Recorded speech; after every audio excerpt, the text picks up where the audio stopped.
PET apresenta Café com Química.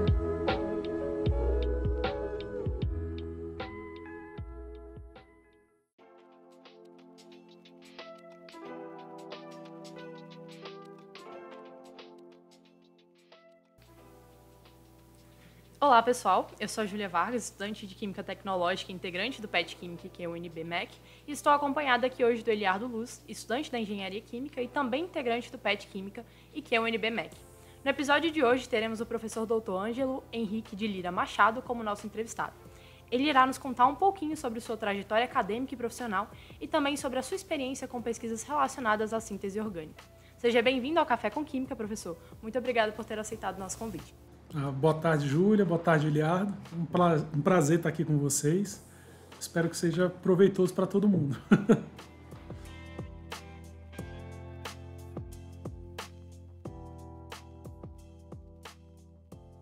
A sua pesquisa ela tem ênfase em síntese orgânica. O que motivou a seguir essa área dentro da química? É uma história que vem de antes da universidade. Eu, no ensino médio, tive aula com um professor de química muito legal, o Marinho, estudava no setor oeste. E já no primeiro ano eu tive aula com ele e ali eu falei, não, é isso que eu quero, eu gosto, é química. No segundo ano eu tive aula com uma professora que já não foi como ele, né? Ela não conseguiu me cativar ou eu não tive empatia, sei lá, enfim.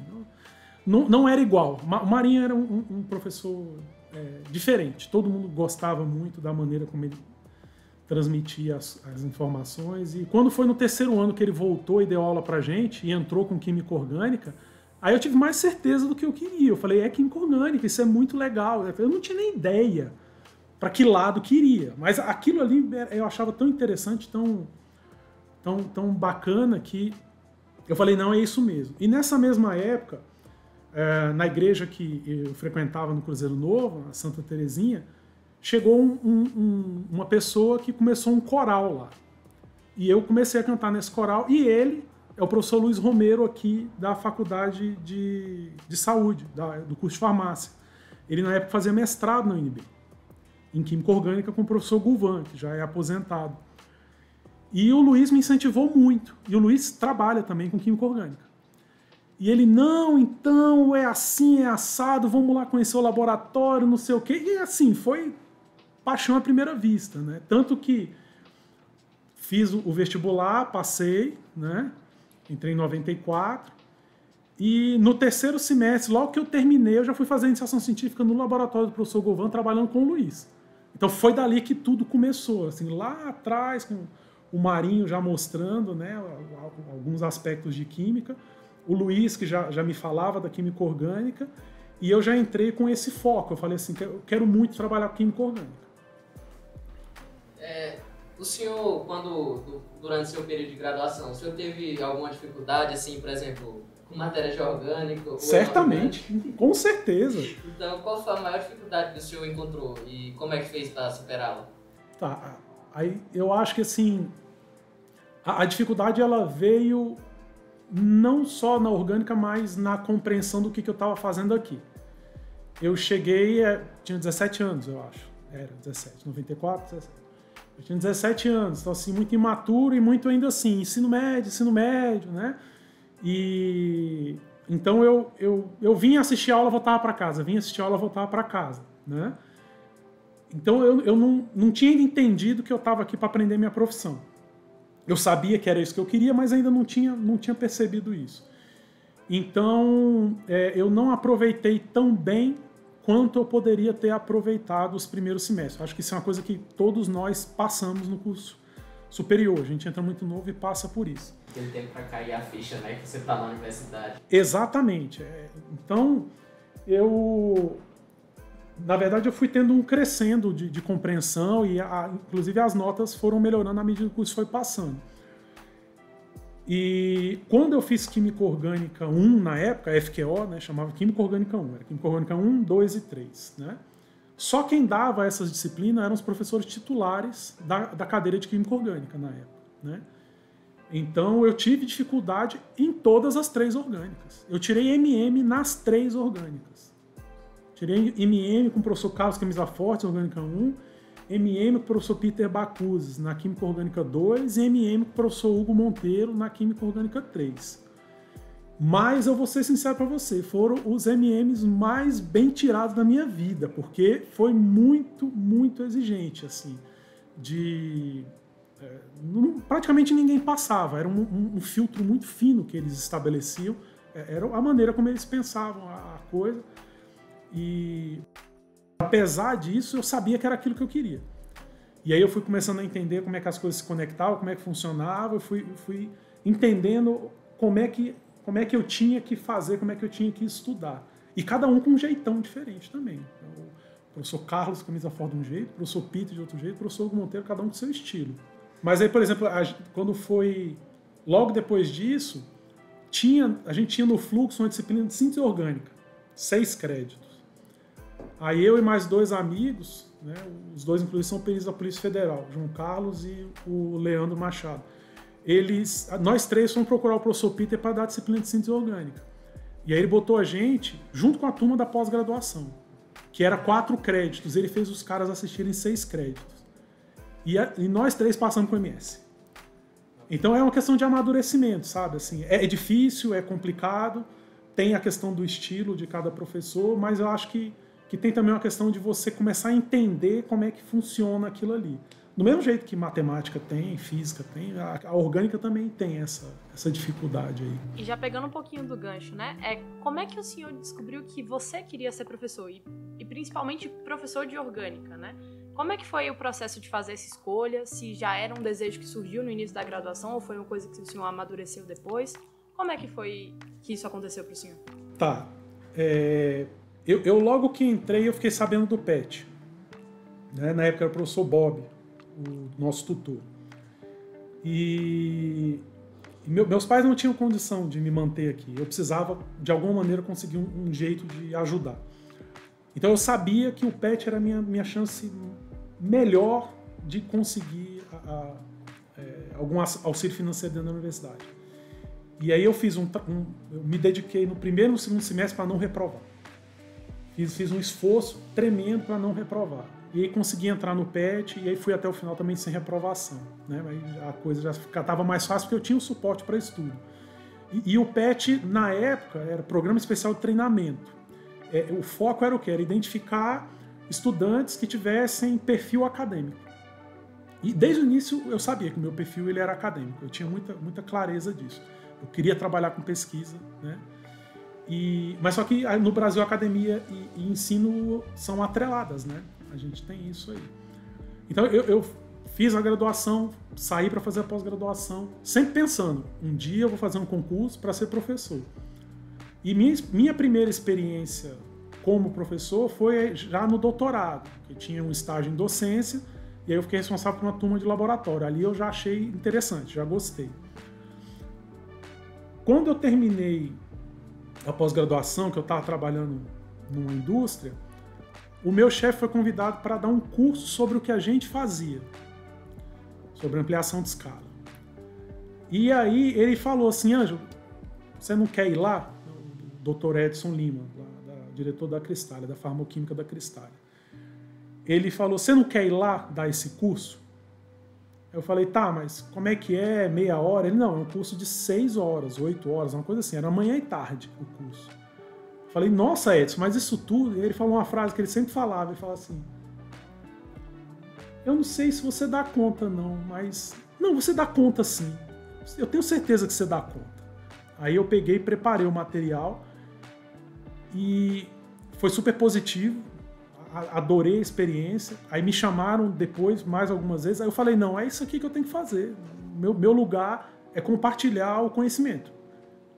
Não é só ficar enfiado dentro do laboratório, desenvolvendo trabalho. E aí o Edson, sem querer, foi quem me ajudou a sair de dentro do ambiente corporativo. Deu aquele empurrãozinho. Deu aquele empurrãozinho. Foi aquela iniciativa desse curso de ampliação de escala, do grama ao quilograma, quais os desafios da ampliação de escala, era o nome do curso. Então foi ali que começou tudo. E aí aquilo começou a mexer comigo, e aí eu falei, não, eu vou fazer concurso, e acabou dando certo. como o senhor já acabou de comentar, né, o senhor tem experiência na indústria farmacêutica, trabalhou com descoberta de novas drogas, né, pelo Discovery. Queria que o senhor contasse um pouquinho sobre essa experiência, também que desse algumas dicas para quem quer seguir essa carreira. Eu acho que, independente se você tem certeza, como eu tinha, de que o seu perfil é acadêmico, a experiência na indústria ela é muito importante. Quando eu estava fazendo a pós-graduação, eu sempre fui colocado à prova naquilo que era das minhas ferramentas do meu dia a dia. Então, era coisas de química orgânica. Por exemplo, química analítica, para mim, era um acessório. Eu usava porque eu precisava caracterizar substâncias químicas. Mas, assim, apesar de na graduação ter ouvido falar em validação de método analítico, eu nunca tinha feito uma validação de método analítico, né? Alguns conceitos, por exemplo, de polímeros, eu nunca tinha usado na minha vida. Eu tinha aprendido durante o curso de Química Industrial Básica, professor Floriano Pastore, quem dava a disciplina na época, né? A gente teve seminário sobre polímeros, mas nunca tinha sido colocado à prova com isso. Quando eu fui para a indústria, lá eles não querem saber se você é doutor em orgânica, inorgânica, você é doutor, te vira, né? Te vira. O desafio está aqui, a pergunta está aqui, eu quero tua ajuda. Então, assim, eu tive que trabalhar com desenvolvimento de metodologia analítica sem nunca ter feito. Eu tive que trabalhar com desenvolvimento de embalagem de produtos sem nunca ter trabalhado com polímero na minha vida, né? Fora isso, ainda tinha os desafios de química orgânica, né? Então, foi um momento em que a minha capacidade de resolver problema, que eu defendo isso, né? Que a pós-graduação é isso, é treinar você a resolver problema, né? O curso de vocês, o bacharelado de vocês é treinar vocês a resolver problema. A gente não sai daqui com a ilusão de que eu sei tudo. Não sabe. A gente não sabe, eu não sei tudo. Mas eu sei aonde procurar, né? Então, por exemplo, falou em análise, eu vou para um livro do Skug, eu vou para um livro específico de química analítica, entendeu? É um desafio de fisicoquímica, eu vou atrás do livro do Atkins, do Casser, né? Então, assim, eu sei aonde procurar, eu fui treinado a fazer isso e a organizar o meu trabalho de forma a dar essa resposta. E isso, obviamente, dentro da minha pós-graduação, eu tive a chance de desenvolver, mas na indústria eu fui colocado à prova. Então eu acho que se todo mundo pudesse ter essa oportunidade, eu acho que seria excelente, né? Do ponto de vista profissional, do ponto de vista humano, das relações humanas, porque é um ambiente muito diferente da universidade. São outros tempos, o tempo de resposta é outro, é tudo muito dinâmico, muito rápido, muito para ontem. Aqui a gente não pode ter esse tempo corrido. A gente tem que ter um tempo um pouco mais, a gente precisa pensar um pouco, refletir um pouco mais, para poder dar o salto qualitativo na informação. Na indústria não, é tudo muito dinâmico, muito rápido. Então acho que é importante a gente conhecer esses dois lados para depois tomar uma decisão correta e até para a gente poder pautar a nossa maneira de trabalhar de maneira equilibrada, não só com foco em uma perspectiva, mas olhando de vários lados, né?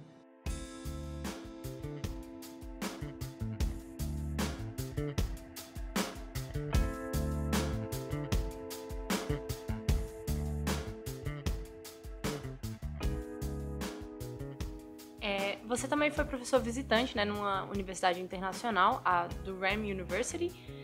Como foi trabalhar em uma universidade fora do país? E você poderia explicar um pouquinho pra gente como é a atuação de um professor visitante numa universidade estrangeira? Qual a diferença, por exemplo, que a gente tem em relação ao professor titular da universidade? Sim.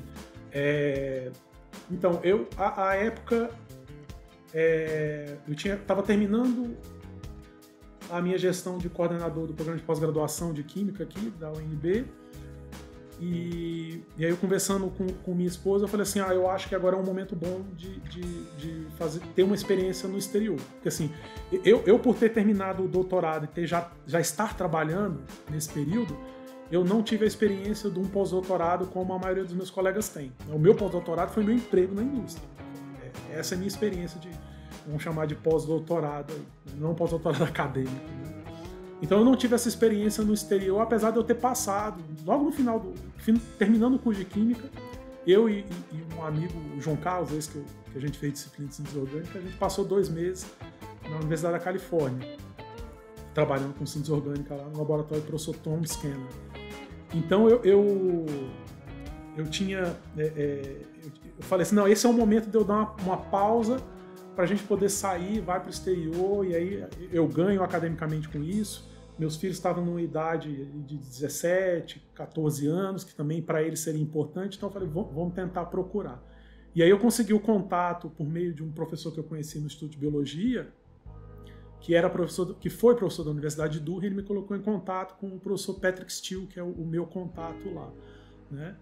E aí a maneira como eu abordei ele, eu falei assim, ó, eu quero estar junto com você dentro do teu laboratório, vendo as pesquisas que você desenvolve, ajudando você a orientar os teus orientandos, e eu quero dar aula. Aí na hora que eu falei isso, ele assustou. Ele falou assim, como assim você quer vir para cá para dar aula? Eu falei, não, eu gosto de dar aula, eu quero ter a experiência de dar aula aí na Inglaterra, né? Eu quero saber como é que vocês dão aula, quero ter esse contraponto. Eu sabia que lá eles tinham um jeito diferente de fazer, mas nunca tinha visto como é que era. Ele falou, não, eu acho que o departamento aqui vai gostar muito de saber que você quer vir para cá para dar aula, né? Então eu acabei fazendo, além da parte da pesquisa, eu tinha um projeto, que é o projeto que hoje eu ainda desenvolvo junto com ele, em colaboração. Tinha a parte do projeto que a gente pensou para esse meu período de professor visitante lá. E junto com isso eu ainda tive turmas que eles chamam de tutoria, né?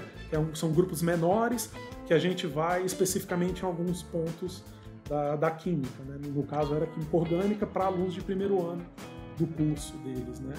E aí eu trabalhava com 3 grupos, eram 2 grupos, né? Agora eu não lembro, de 6 alunos, né? Então era um trabalho assim muito, muito pontual, muito direcionado para as dúvidas e ajudar eles na formação deles individual daquilo ali, né? Então para mim foi uma experiência sensacional, assim, conhecer um ambiente diferente, ver que apesar de ser um ambiente diferente é muito igual também, né? Por exemplo, a estrutura de física do laboratório que eu trabalhei não difere muito da estrutura física do laboratório que a gente tem aqui. A grande vantagem que eles têm é o acesso muito rápido a reagente químico. Então era coisa do tipo, eu preciso de um reagente. Vamos comprar, ele chega amanhã ou até o final da semana. Aqui, às vezes, a gente espera 3 meses, 4 meses para um reagente chegar. Então isso faz muita diferença. Então a resposta para algumas perguntas sai muito mais rápido, né? E o número de equipamentos da central analítica deles, né, que é muito maior que o nosso, porque a demanda também do departamento deles acaba sendo maior, o número de estudantes é maior que o nosso, mas ainda assim não é proporcional, entendeu? É muito desproporcional. Então isso acelera a obtenção do resultado. Mas no dia a dia as atividades são as mesmas que eu faço aqui, que os alunos de pós-graduação fazem aqui no laboratório. Eles só não têm o acesso rápido à análise que eu tinha quando eu estava fazendo lá. O senhor trabalhou um pouco com as Protacs, né? Eu queria que o senhor falasse um pouquinho para a gente como foi esse trabalho e também explicasse assim, para a audiência que não conhece muito sobre fazer um resumão assim, geral, digamos assim. É um desafio bacana, assim. É porque assim, quando você pensa em uma substância química que tem uma atividade biológica, a gente é muito treinado a pensar no modelo de inibição ou ativação de uma determinada enzima, de um alvo biológico específico, né?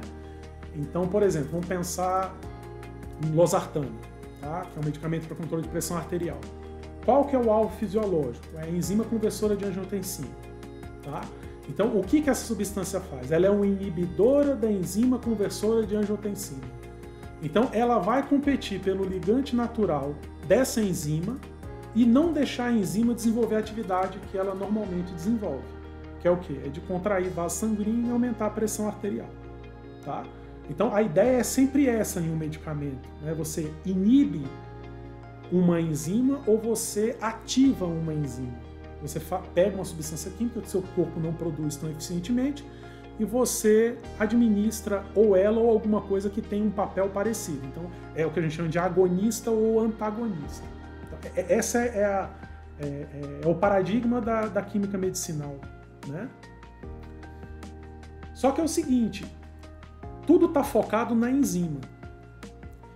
E se ao invés de eu tentar fazer inibição ou ativação da enzima, no caso específico da inibição, em vez de eu tentar fazer inibição da enzima, e se eu diminuir a concentração da enzima? Tá? A proposta é essa, é você diminuir a concentração da enzima. Porque se você diminui a concentração da enzima, você diminui a capacidade de resposta. Como fazer isso? Então, degradação da enzima. Tá? Então, os organismos vivos têm mecanismos de degradação. Um dos mecanismos é o mecanismo ligase-proteasoma. Como é que funciona? Então, você tem um sistema de proteólise que chama proteasoma, que só vai degradar uma proteína se ela tiver com uma marcação molecular, que chama ubiquitina. Tá? Até o professor Tikhonov teve aqui, do Prêmio Nobel de Química, falando a respeito disso. Foi o trabalho que levou ao Prêmio Nobel de Química, foi a elucidação do mecanismo da proteólise via proteasoma. Tá? Então, qual que é a ideia? O proteasoma só vai degradar proteínas que estão marcadas com ubiquitina. Tá? Quem marca a proteína com ubiquitina? Quem é que sinaliza o proteasoma e fala assim, degrada essa daqui, não degrada aquela? Um conjunto de enzimas complexas, mas chama ligase. Tá? Então, as ligases, elas reconhecem as enzimas, porque as enzimas têm um pedacinho da estrutura dela que se encaixa muito bem com a ligase, tem uma reciprocidade nesse reconhecimento, e ao ter essa reciprocidade no reconhecimento, a ligase vai e faz uma reação química na proteína e adiciona a essa estrutura ubiquitina. Tá? É como se eu pegasse, tivesse numa linha de produção, estivesse selecionando as coisas e falasse assim, tem esse conjunto de etiquetas para aquilo que não presta, que é para jogar fora. Então eu sou o responsável de colar uma etiqueta, degrada, degrada, degrada. É isso que a ligase faz. Ela cola uma etiqueta molecular numa proteína que precisa ser reconhecida pelo proteasoma. Só que são ligases específicas para proteínas específicas. A ideia do PROTAC é eu conseguir marcar a proteína que eu quero e não a que a ligase está preparada para marcar. Então o que eu faço? Eu pego um pedaço de estrutura química que eu sei que a ligase reconhece. Tá? Eu pego um pedaço de estrutura química que eu sei que se liga à proteína que eu quero destruir, que eu quero baixar a concentração, que eu quero fazer a proteólise. E eu conecto essas duas estruturas por uma cadeia, tá? Por um linker. No inglês a gente usa a palavra linker. Tá? Então eu tenho agora uma estrutura química que tem 3 partes. Tá? Então, se a gente for voltar nos mitos gregos, tem o mito da quimera. Né? A quimera tem patas de carneiro, né? Tem uma cauda de cobra e a cabeça de leão. Então são 3 coisas diferentes que se juntam para formar um novo. Então em química a gente usa muito esse termo quimera e o PROTAC é isso. Né? A proteólise direcionada por uma quimera, né? A tradução do termo PROTAC. Então a ideia é o quê? É fazer uma quimera molecular que tenha um pedaço que se liga à ligase, um pedaço que se liga à proteína que eu quero degradar e um link que é, na verdade, o motivo estrutural que me ajuda a melhorar essa aproximação da proteína a ser marcada com a ligase. Porque às vezes, se eu pego um link muito pequenininho, ele não consegue chegar perto de onde a ubiquitina está. Se eu pego um link muito grande, ele passa. Então tem um estudo que a gente faz para determinar o tamanho desse linker. Né? Então o PROTAC, o princípio dele é esse. Né? A gente conseguir convencer uma ligase a marcar uma proteína que originalmente ela não é marcada. Muito interessante também parabenizar na didática, né? Porque é um tema que eu nunca tive contato. É por isso que eu falei que é um desafio, porque assim, é uma coisa tão assim, é uma ideia muito complexa, se envolve muitos conhecimentos. Sim. E a gente tem que tentar transformar isso em uma coisa que seja acessível, né? É um desafio. Não é a primeira vez que eu sou desafiado a dar essa resposta. E eu acho que hoje foi a melhor vez que eu respondi essa pergunta, viu? De parabéns, professor, porque eu não tive contato, nunca tive contato com esse tipo de coisa, mas mesmo assim, o senhor explicando, eu consegui. Tá vendo como orgânico é legal? A linha do raciocínio.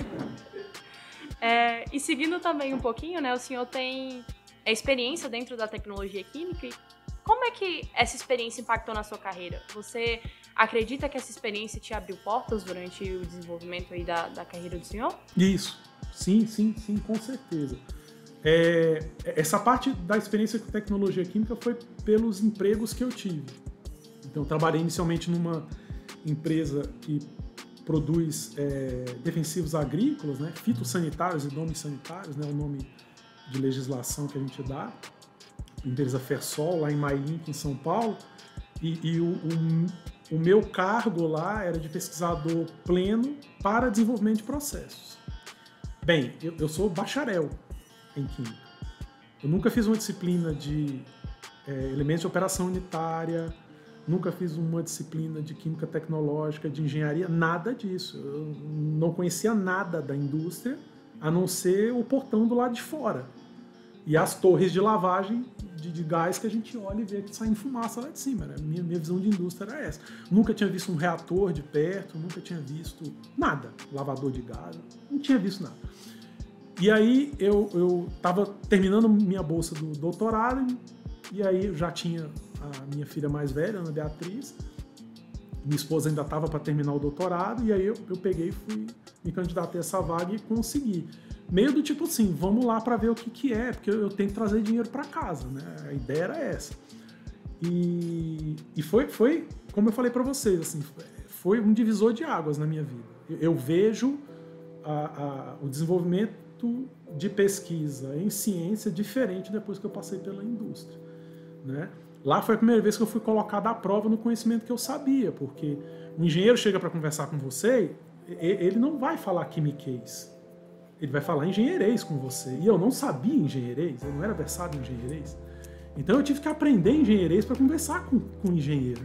Eu me lembro que uma vez o engenheiro Clóvis, ele entrou dentro do laboratório de pesquisa e a gente estava com um processo já pronto para ir para a planta. Ele falou, tá pronto? Eu falei, tá. Aí ele, quanto de calor que libera? Aí eu travei. Deu o piripaco do Chaves na hora que não saía nada. Eu falei assim, como assim?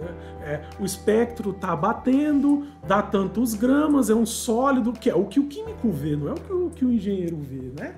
Ou ele estava preocupado em saber se ele ia conseguir fazer a gestão do calor daquela transformação. É o que o engenheiro faz, né?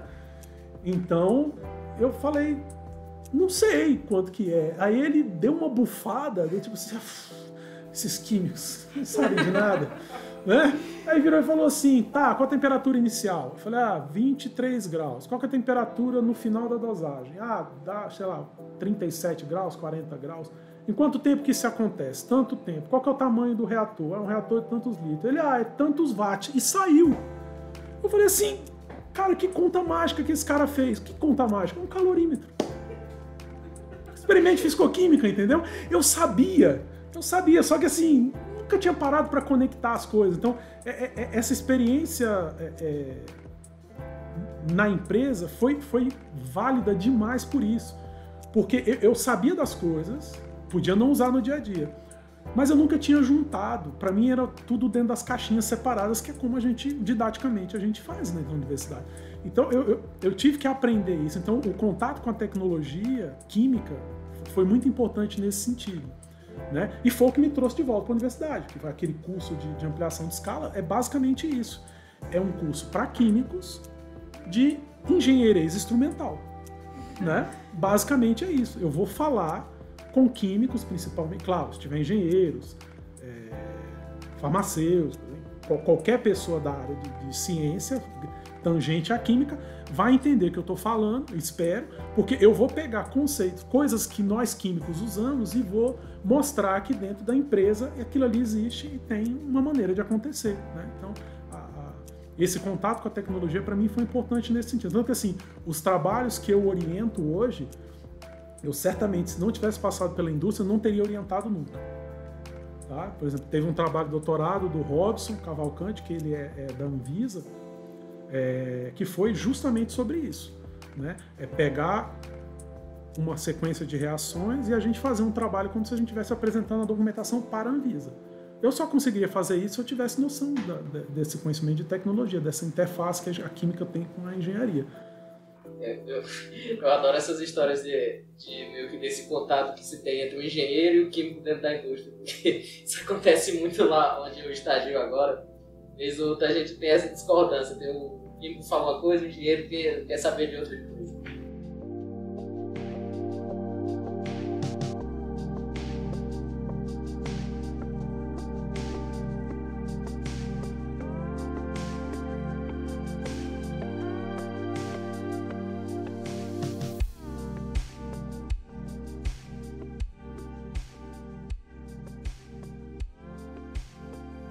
Professor, agora, para o senhor, na sua opinião, quais são os maiores desafios para o profissional da química? Seja ele trabalhando no meio acadêmico, seja no meio corporativo, e o senhor acredita que há um futuro promissor nessa área? Olhando em retrospectiva, hoje a gente só tem a qualidade de vida que a gente tem hoje pelo desenvolvimento em química. Tá? Sem modéstia, vamos ser bem sinceros. Tá? Ah, não, mas a física colaborou, tudo bem, todos colaboraram, mas a química ela é fundamental. A gente hoje está sentado aqui nessas cadeiras com esse revestimento, a gente tem esses microfones, esse computador, a mesa desse jeito, com essa cobertura, né? Essa qualidade de temperatura por causa de ar-condicionado, essas coisas, tem dedo de química ali que está ajudando a fazer esse desenvolvimento. E a gente ainda não está num nível de qualidade de vida mundial que seja aceitável para qualquer pessoa, entendeu? Tem um monte de gente que não tem acesso a isso. Então, assim, a química tem um papel importante nesse desenvolvimento ainda necessário para que a gente consiga levar para todo mundo o mínimo de qualidade de vida que todo mundo merece. A gente está enfrentando agora desafios aí de mudança climática, né? A química tem papel central nessa discussão, né? Porque o que faz, né, esse aquecimento aí é o que tem na atmosfera, moléculas que tem na atmosfera que interagem com o infravermelho. É química, né? A gente compreender essas dinâmicas é importantíssimo para a gente conseguir, de alguma maneira, hoje a gente tem que falar de mitigação, né? Tentar diminuir isso, resolver isso. E, assim, isso é um exemplo da onde a química pode dar a sua contribuição. Então, assim, eu não consigo ver, por exemplo, eu tenho hoje refletido muito sobre a questão da inteligência artificial. Qual que é o risco verdadeiro, tá? De profissões como a química desaparecerem por conta da inteligência artificial. Eu acho que é mais difícil do que outras profissões, porque apesar da inteligência artificial conseguir organizar de forma muito rápida e muito inteligente, sem ser redundante, as informações para dar respostas, ainda tem uma coisa do humano que ela não tem. E que é só o humano que vai conseguir botar a mão e fazer a coisa acontecer. Até a própria realização do experimento, ainda há um espaço muito grande para que isso ainda seja parte do trabalho do ser humano. Você falou da questão do químico, do engenheiro, né? Tem uma brincadeira que a gente faz. Como é que você identifica um químico e um engenheiro numa planta de produção? Você tem ideia como é que você identifica? Fora pela cor do capacete, que obviamente é diferente. Eu ia olhar pela cor do capacete. Não, sem ser a cor do capacete. Né? O químico enfia a cabeça dentro do reator para ver como é que a reação está acontecendo. O engenheiro vai no mostrador e vê os números. Mas não tem errado e não tem certo. Quer dizer, o químico está errado porque meteu a cara dentro do reator e tem um monte de vapor de coisa ruim. Mas não tem errado e não tem certo, porque cada um tem um treinamento diferente, entendeu? Cada um enxerga a coisa diferente e é a junção das duas informações que vai fazer com que efetivamente o processo aconteça da maneira segura, aceitável e tal. Então, então eu vejo assim, é importante a gente ter a formação de profissionais químicos com qualidade e preparados para as tecnologias que estão aparecendo. Então a gente tem que usar a inteligência artificial a nosso favor. Acho que isso é uma coisa que nós precisamos pensar. Tá? Um desafio hoje na formação dos profissionais de química é o tempo de atenção que o jovem tem hoje para alguma coisa. Né? O tempo de atenção hoje são 15 segundos antes que mova para cima para o próximo vídeo. Tá? Esse é o grande desafio hoje. Então você conseguir manter a atenção durante uma aula, por exemplo, é um grande desafio. Porque se eu não consigo, durante aquele período de aula, capturar a atenção do estudante para que ele compreenda que é importante aquele conteúdo, que aquilo ali vai fazer falta para ele, ou que aquilo ali será fundamental para ele, isso já compromete o processo. O processo já fica comprometido, porque outra coisa é conseguir sensibilizar de que o sentar, o abrir o livro, ou abrir o computador, o tablet, fazer a leitura, fazer o exercício, isso não existe nada que substitua isso, entendeu? Enquanto a gente não tiver chip. né? O dia que implantarem um chip 3G na gente, 5G, sei lá quanto G que tem, aí talvez a gente consiga acessar isso, entendeu? Mas por enquanto não, ainda é um trabalho muito exaustivo, braçal, e que também, hoje em dia, você consegue se manter, né? Consegue ter o seu dinheiro, ter a sua qualidade de vida sem precisar desse esforço todo. Então, são vários aspectos que a gente tem, né? São vários desafios que a gente enfrenta. Conseguir lá no ensino fundamental sensibilizar os estudantes de que a ciência é importante, de que a gente tem que investir, né, no aprendizado da ciência. Poxa vida, nós estamos falando aí de 2023 anos depois de Cristo, tá? Aí a gente tem outras civilizações que são 3, 4, 5 mil anos antes, com conhecimentos avançadíssimos. Nós estamos falando aí de uma janela de tempo, perto do tempo da Terra é ridículo, mas uma janela de tempo, sei lá, de 5 mil anos de conhecimento acumulado. E as pessoas questionam aprender ciência na escola. Isso para mim é absurdo, isso para mim é medíocre. Vou usar o adjetivo correto, entendeu? Isso é medíocre. Você pegar e falar assim, eu não preciso conhecer. Não, você precisa, a gente precisa saber de tudo. Acho que a gente tem que saber de tudo que existe. Eu não preciso ser especialista em tudo, tá? Mas eu preciso saber de tudo que existe. Porque isso é que vai me fazer entender o que eu sou hoje. Porque eu sou hoje também fruto do que me cerca. E o que me cerca é fruto desses 5 mil anos aí. Eu estou sendo bem econômico no tempo, né? Pegando assim uma janela bem fechada de tempo, aí, de 5, 8 mil anos aí de desenvolvimento tecnológico, de um monte de coisa que a humanidade conseguiu construir, conseguiu aprender, e que agora eu simplesmente me dou o luxo de falar, isso para mim não me interessa. Sabe, acho que as pessoas ainda não entenderam por que vão para a escola na educação básica. É para isso. É para que a gente saiba o que é esse mundo hoje. Que não seja só uma caixa preta, né? Você pega um celular e tal, não sei o quê. Ah, mas o celular tá aqui, eu uso, eu vejo o que eu quero. Não, mas o que tem por trás disso aqui tá funcionando? Tem um monte de coisa, um monte de conhecimento. Nossa, eu acho que é um grande desafio que a gente tem. E lá, ainda no ensino médio fundamental, conseguir atrair, né, estudantes que tenham essa vontade. E aí vai pelo desafio de ter centros de pesquisa. O Brasil é pobre nisso, em ter centros de pesquisa focados só em pesquisa, né? Tem a questão da remuneração também, quando você compara, assim, longe de dizer que as pessoas não tenham que receber um salário digno. Mas, por exemplo, um salário inicial de professor na universidade, né, ele é equivalente a um salário de muitos cargos que a gente tem na administração pública de meio período. Tem alguma coisa que está desbalanceada aí. Se o que eles estão ganhando é justo, o que a gente está ganhando não é justo. Pela quantidade de investimento de tempo no trabalho que a gente está fazendo e também pela responsabilidade daquilo que a gente tem, que é preparar as próximas gerações aí de químicos que vão trabalhar para garantir a qualidade de vida de todo mundo. Então são aspectos que a gente precisa levar muito em consideração quando a gente pensa nos desafios que a gente tem pela frente. E para finalizar a nossa última pergunta de hoje, quais são os conselhos que o senhor daria para aqueles que desejam seguir uma carreira em química, né? E também aqueles que já estão de alguma forma trilhando o caminho dentro da universidade? Acho que a primeira coisa eu me perguntaria se eu amo ou não química, porque não é uma ciência fácil, é uma ciência difícil,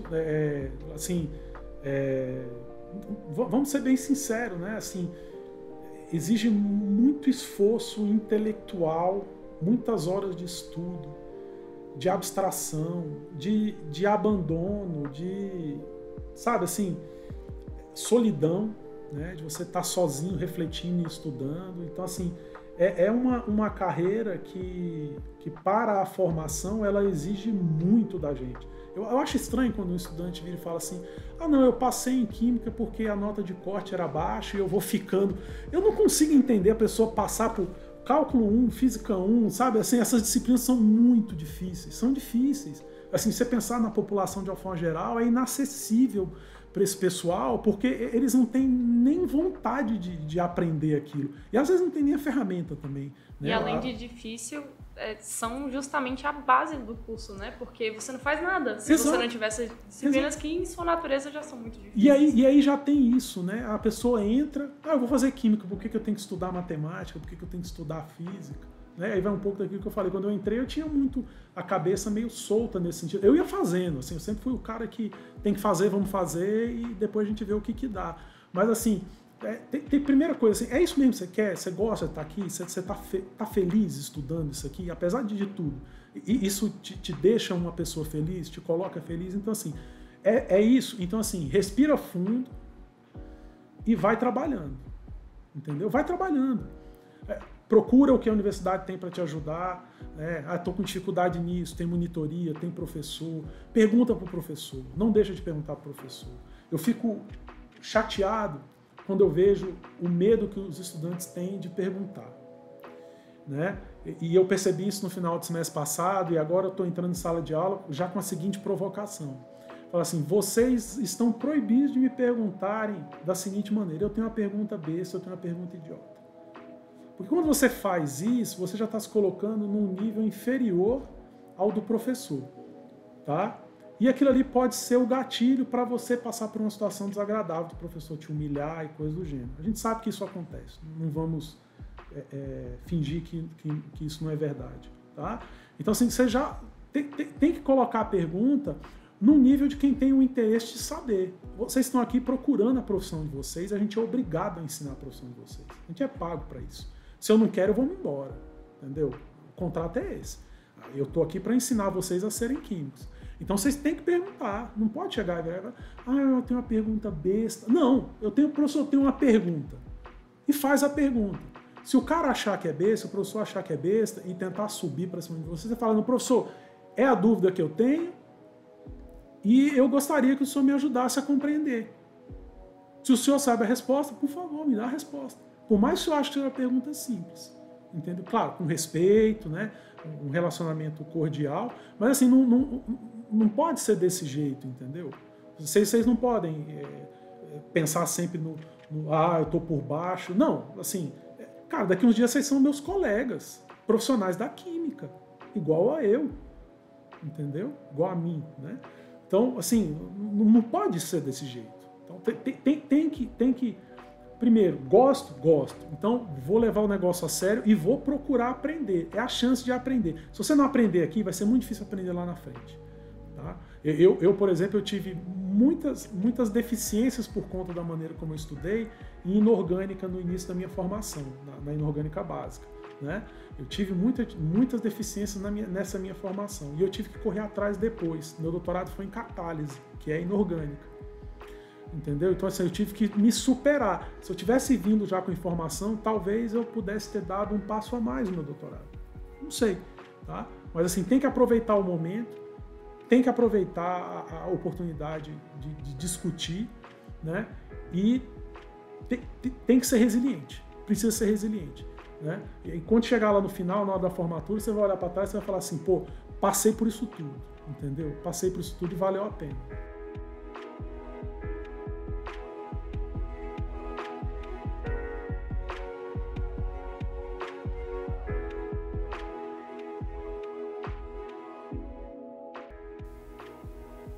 Muito obrigada, professor, pela sua participação, né, por ter compartilhado um pouco mais sobre a sua carreira e também por todos os conselhos, né, que você passou pra gente. Certamente foi muito proveitoso para mim, imagino que para a audiência também vai ser. Vamos finalizar o nosso episódio por aqui. Obrigado por ouvir nosso podcast e até mais.